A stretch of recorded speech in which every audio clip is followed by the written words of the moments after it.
I'm sure lahat ng Taste Buddies mag-a-agree na isa sa pinakabangan na portion dito sa Taste Buddies ay ang Quickie Quiz. Yes, Diba?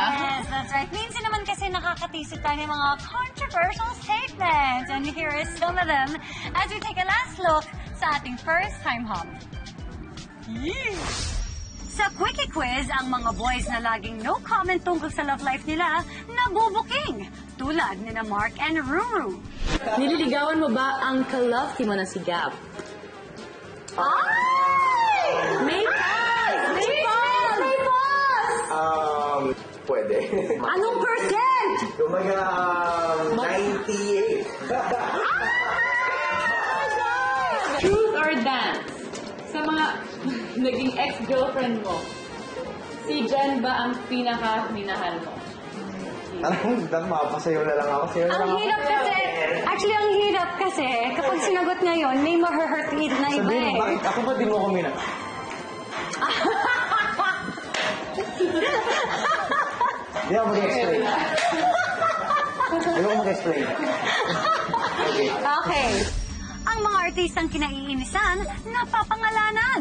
Sino ang naka-work mo ng hindi masyadong nice?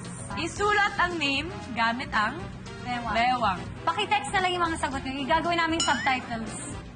Oh! Ako yan, no? Uy, grabe! Totoo. Alam mo, nilalamig ako. Your Okay, your turn.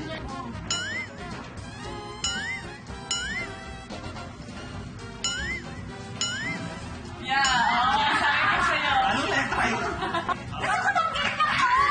Oh, sabi ko sa'yo. More!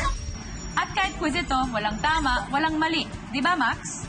Kailangan nga ba tama ang mali? Yun, kapag in love ka. Kapag in love ka, tama ang mali. Kasi hindi mo iisipin na mali pala yung ginagawa mo.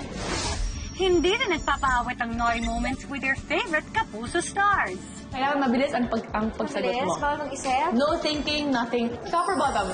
Top? Why? Why then? Ewan ko, hindi ko masagot. Huwag na natin hingin. Hard or soft? Hard? Why? Para ano, aggressive. Char! Aside from praying, what is the last thing you do at night? Yes? Get? Naked? And? Yes. Get naked! Wala ito. Why? Mainit ba? Wala kang aircon sa bahay mo. Meron naman, pero mas mas comfortable eh.